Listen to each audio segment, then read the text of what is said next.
Welcome to Fly on the Wall podcast. I'm your host, Chris Sonksen, CEO and founder of Church Boom. Here you get to sit in on a live coaching session as I coach pastors through the ministry challenges we all face. If you find this podcast helpful, please make sure to like, subscribe, and share.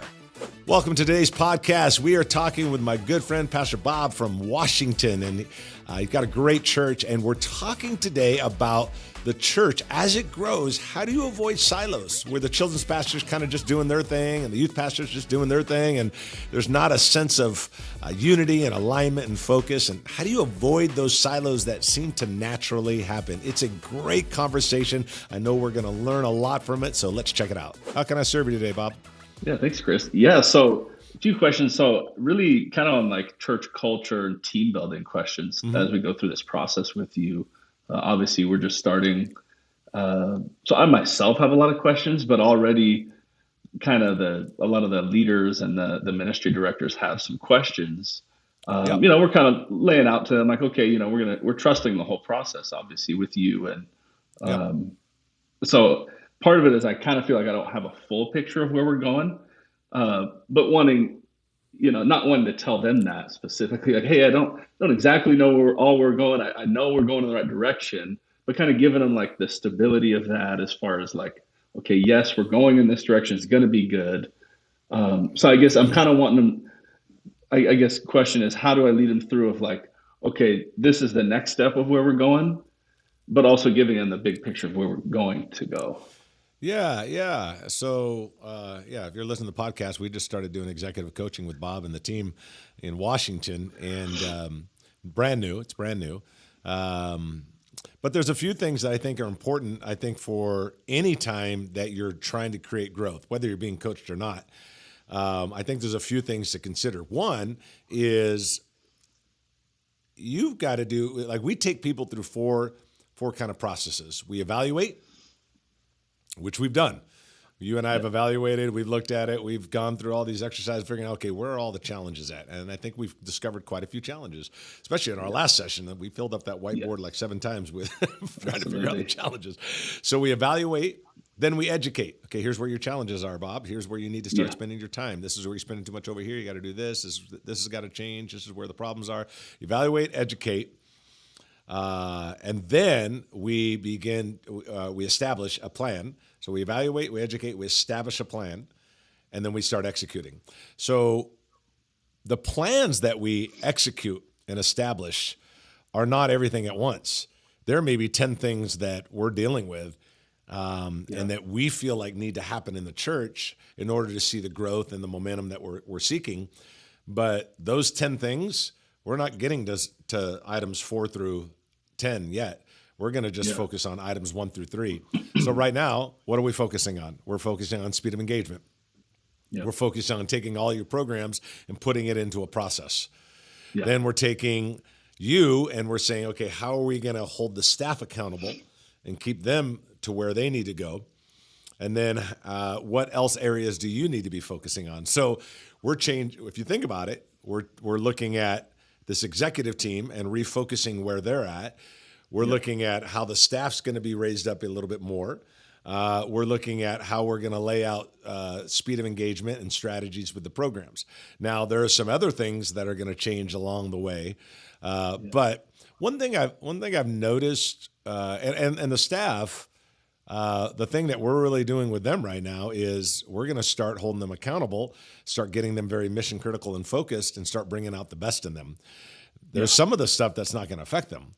Where you and where you spend your time and how we line out some of the speeding of engagement stuff we've talked about. That's not going to affect a youth pastor. That's not going to affect a children's pastor. It's just not. But holding them accountable is going to affect them. So right now, it's the staff is like certain of them, a few of them is, hey, we're just going to start laying out objectives for you and help you to start grow your ministry. We want to come alongside you. There are other things we're working on that don't really affect you as much, but here's what does affect you. One thing I've always learned with staff and people is I always say this is what they need to know. This is what they need to know today. It's almost like raising a kid. Well, you have a 2-year-old. There's a lot they need to know between the ages 2 and 18, but here's what they need to know today. Gotcha. And then when Okay. So they're, don't really give them the whole piece, well, I right? Just mean, what they need right now. yeah, I mean, there's some things that we don't even know. We're Yeah. working on items 1 through 3, and we're going to discover like, okay, but now how do we raise up volunteers? So right Yeah. now, it's if I'm a youth pastor, if I'm the youth pastor, I think you're looking at them and saying, look, we want to help get you mission critical, which we've talked about. Yep. We want to help you reach your maximum potential in the ministry. So we're shifting my role to be able to help you more. And we're going to put some systems in place to really grow your team, i.e., the 90-day run. Yeah. If I'm a youth pastor, I'm saying, okay, so we're reshifting so I have more focus, so that I'm getting more help from the pastor, and you want to help grow my team. Love that. Sounds great. And that's all they really need to worry about for the next few months. So Yeah. that's where we're Yeah. headed. That's good. No, that is Yeah. good. Yeah. I think that does answer that a bit. I think another piece of that I'm always thinking of, because it's been a challenge for us here a lot of times, is everybody feeling like they're kind of on their own in their own sphere to just do their own. They don't know really what's all going on. And so I'm Yep. trying to figure out in this process how to bridge that gap where, yeah, they don't That's need to know great. the details of what they're all doing, but kind of saying, hey, we're all kind of going in this direction. So, hey, we're all getting mission critical. We're all moving in that direction. It's good. But I Yeah. guess figuring out how to, yes, I'm going to meet with them one on one, but figuring out, okay, how as a bigger team, they all see, hey, we're actually all going towards this. Oh, I So I guess love that. so what Yeah. would be I, some, I would bring up in a 100%, I think they should know where we're going. I don't think sometimes they don't play a role in certain things. yeah, It'd be for like, sure. yeah, hey, we're doing the box and baton, speed of engagement. Well, that's not going to affect certain people. It's just not. Yeah. But they do need to know. So if Yeah. I'm you, I'm saying, okay, look, this is where I'm shifting to, and here's why. No one cares about what, they always care about why. So here's Yeah. why we're going to do it. Okay, so I can focus more on this, so I can be more isolated here, blah, blah, blah, blah, so I can help you guys some more. Okay, that's first thing. So I'd be like, okay, we're shifting my roles. Number one. Yeah. Number two, we're shifting my roles because I want to help you be more mission critical. There's some accountability and goals and objectives. Another one is that we can build our volunteer and leadership base. And here's how we're going to do it. Now, we're not going to do it today, but just an idea. Don't worry about it, but we're having this thing called the 90-day run where we work together to whatever. Now, let me show you the speed of engagement. Let me show you this box and baton. Chris has shown us this. Okay, it's not going to affect a lot of you, but I want to show you where we're going, and so that you understand it.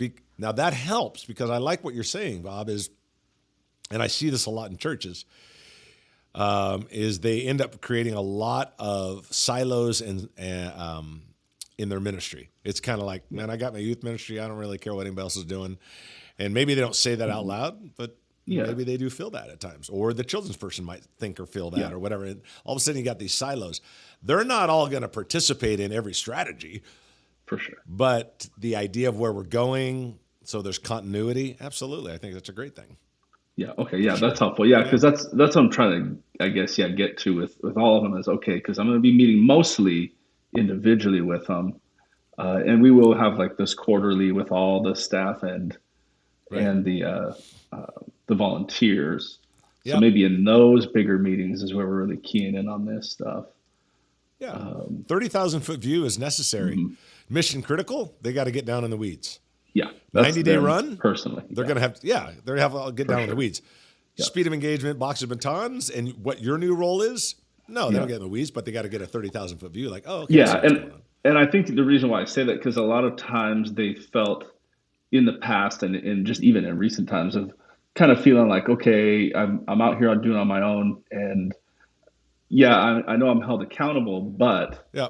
I don't feel like I have the support. I feel like, so I think maybe that I'm just thinking out loud of how to bridge that gap of, okay, knowing that, hey, we're all working through this together, right? Like, hey, even me, Yeah. I'm getting mission critical, just like you are, just like every team is. Yep. That this isn't, we're not just trying to put more on you just to put more on you. This is trying to make us focus and Right. get to this point over here. Yeah. Well, most people want to know how it's going to affect them. Yeah. That sounds selfish, but That's the it. reality is that's No, true. that is it. So you might start off a conversation like, hey, team, we're getting coached. It's brand new. I spent several hours with Chris. Before I tell you some of the stuff that we're working on, I mean, there's much more to work on. Are you kidding me? Next year at this time, we'll be talking about 5 or 6 other projects that we're working on and things we're trying to straighten out. Right now, these are the 3 or 4 things we're straightening out. But before we even get to that, let me show you the problem first. People don't care about the solution until they feel the weight of the problem. So, okay, I'm just making this up, dude. I'm off on the fly here, but like, hey, I don't think you as staff members were getting enough attention. Wow.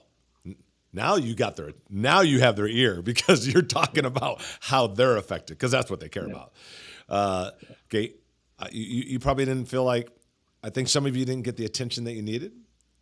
Some of you didn't get the development that you needed. And sometimes we weren't working on as a team on certain areas. I want to fix that. I don't want us to have silos. I want you to feel like you're getting all the development and all the help that you need. And I want to come alongside you and help grow your team. Now, as a result, there are a lot of things we're probably going to work on this next year, but here's the next 3 or 4 things we're going to work on. They're going to answer these problems. Give them the problem that you're going to solve and then show them how you're going to solve it. Yeah, that's really helpful. Start with that. Start with the problem first. Let me show you the problem that we're going to solve. No one's going to fight against like, wait, you're going to help me more, develop me more, make things better for me. Like no one's arguing that. So tell them, good. Look at all these things. Before I even tell you what we're creating, let me just tell you what we saw as a problem. Yeah, that's start good. with that. That's the opening line. Yeah, that's helpful. Because I'm trying to help eliminate the overwhelm because I already know a lot of them are feeling overwhelmed already. So I'm trying to think through, okay, when we go through this, that they're not feeling more overwhelmed because it's like, well, I'm already doing all this. Now I just got you're just adding more to my plate. Yeah. I wouldn't start with that. I would start with the problems you're going to be solving. Let me show you. We all agree these are problems. You know, man, I feel alone sometimes. I don't feel like I'm getting developed sometimes. I feel like a silo sometimes, whatever. Yeah. Okay. We want to solve that. Here's how we're going to solve it.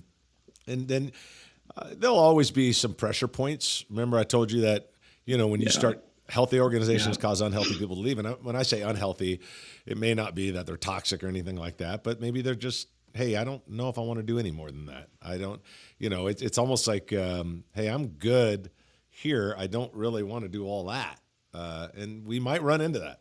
I don't know. I hope not. I hope everybody makes it. Yeah, I hope. We'll see. I don't foresee that with really, I think we got a lot of really good people that they genuinely just want what the Lord want to do. Yeah. You know, but again, I think it helps too when we're all knowing, okay, we're all going in the same direction. We're all here as a team. Because I know that's been one major lacking thing of like getting everybody seeing how their piece plays into the next. So we've been working on that for a while. So I know you coming in is really a huge catalyst for this. That everybody is excited that we've talked to about this. They're really looking forward to this. So. Yep, I'm excited too. I think we're clear on where we're headed, and there's a lot more that we got to work with. But you know, I mean, whole, you know, how do you eat an elephant one bite at a time? This is the first big bite we're going to take, and in 3 or 4 months, 4 months from now, we'll look on a couple other things. Absolutely. Yeah, that's good because I know we briefly talked too. So obviously, I've got the mission critical that I got that piece figured out for myself, working through that as well as laying that out to them when I first meet with them. Yeah, great. So I'll meet with them in the first few weeks. And then once we work through that, then we get into the next pieces on what to be held accountable to according to the 12-week year. Yeah. Right? You got to know what you're going to hold them accountable to is based on what we want them to focus on. So we got to first get fine-tuned to that. So no, you're on track. No doubt about it. Okay. And we'll get there. What else you got, man? Any other questions or leadership questions?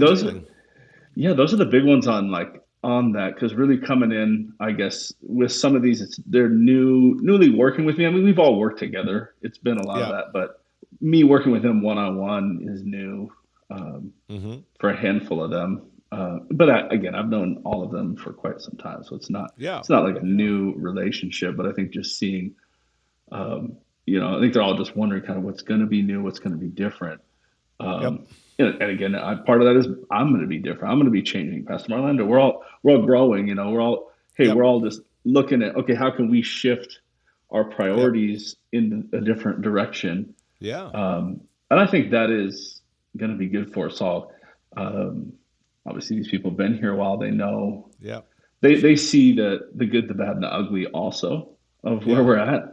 So everybody's been waiting for like, okay, we know we need to change some things, and kind of how are we going to do that? So this Yeah. is helpful Well, remember I to told keep you us you in want this. them to feel the weight of the problem before they buy into the solution. So Yeah, let's go back. Okay, hey, so man, I think that I think some of you feel like you haven't gotten the help you needed. We want to solve that. Some of yeah, you, feel a little siloed. We want to solve that. And some of you want more development and be able to help move your ministry forward. We want to solve that. Okay, but now, like as a church, we want to grow. We need to get yeah. people more connected into the life of the church. We're not doing good. Here's 4 or 5 things That's it. that Yeah, personal is affecting you personally, and then together yeah, we know is a problem. Here's the first 3 things we're going to do to start addressing these pressure points. You can call them pressure points. Here's the pressure points, and here's our solution. Once we figure out, hey, we start working these, and those pressure points start going away, yeah, then we're going to go to the next thing. And people are like, what's the next thing? We'll know when we get there because I've noticed that what I thought was going to be the next 2 things we work on, it's like, well, wait a minute, hold on, we got to put these other 2 things first.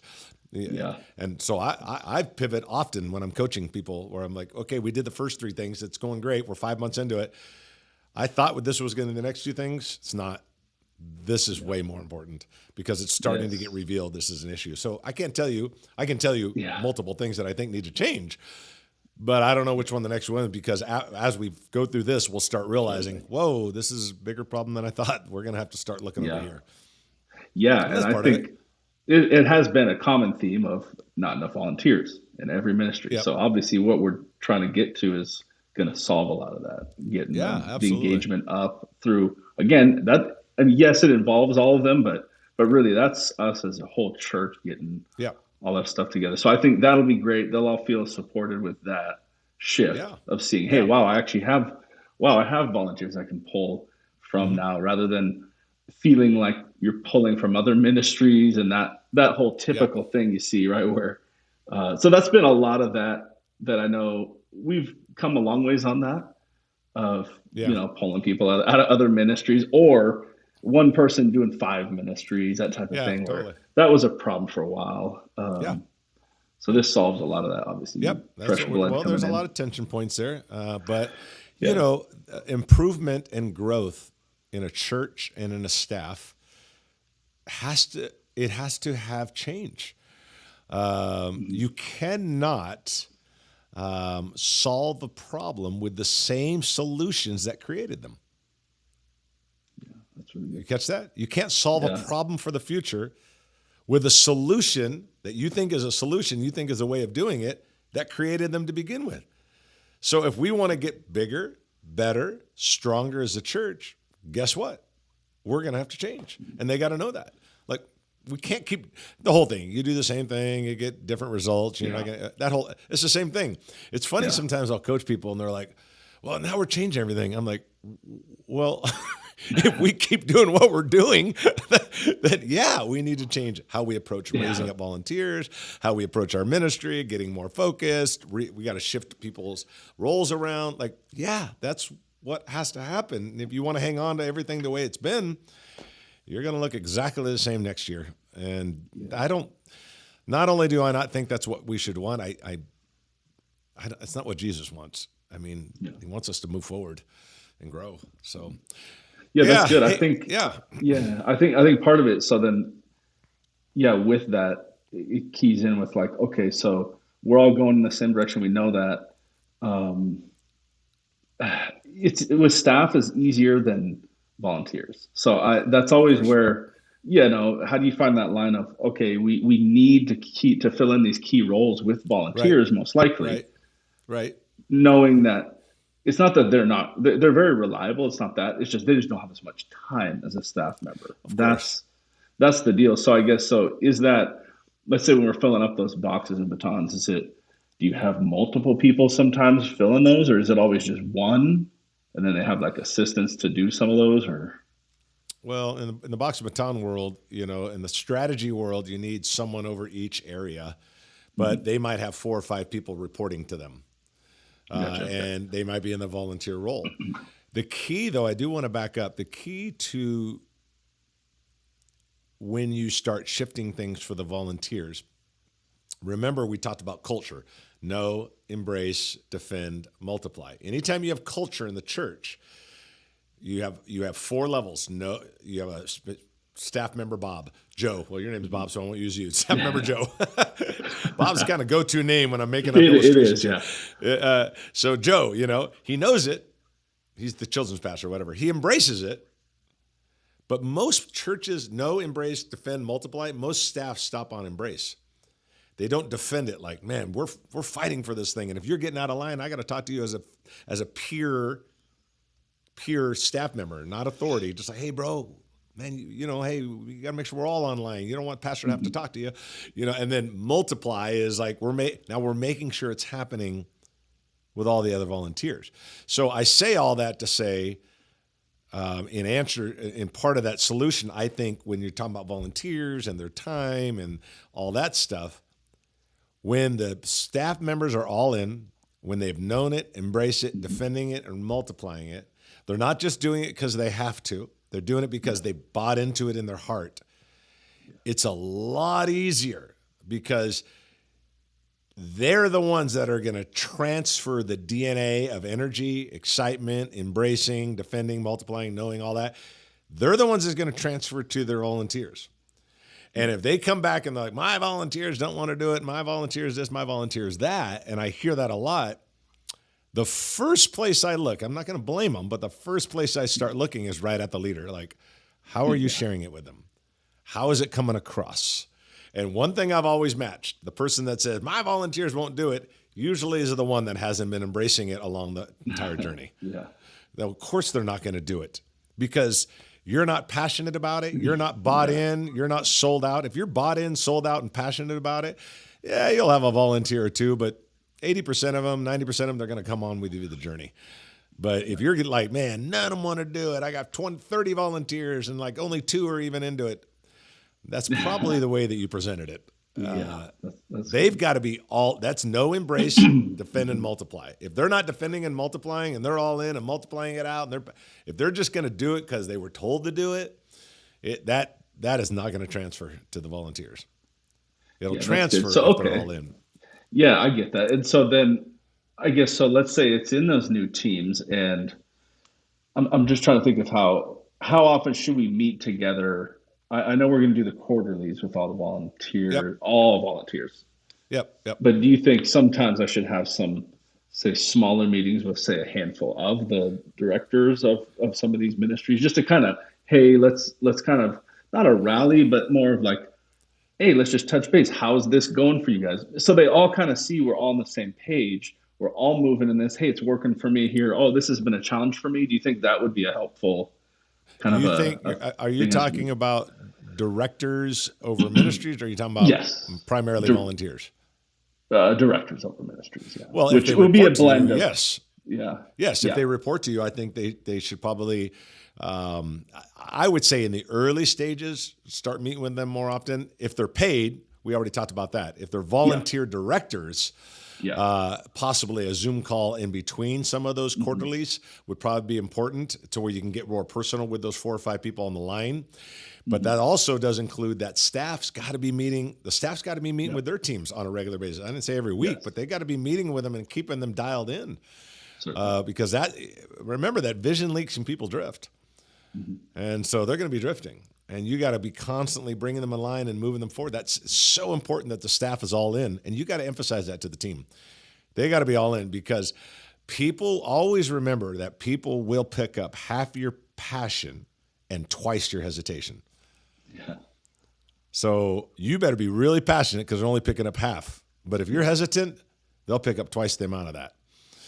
And that people always pick up half your passion, but twice your hesitation. Yeah, and that staff's got to be all in. So that's important. Hey man, I just noticed we're running out of time, and I got another one I got to jump on. But man, dude, it's so good having you on the call today. It really was. Thank you, Chris. Thanks for Appreciate jumping on, and thanks for all you're doing. And I'm excited to be coaching you guys personally and taking you on as a group. And man, I think we're gonna take this church to the next level. There's no question about it. So, thanks again, Bob. Appreciate it, buddy. All right, appreciate have a good it. day. Thanks. Thank you for tuning in to the Fly on the Wall podcast. We hope today's episode provided you with some practical steps to lead your church to the next level.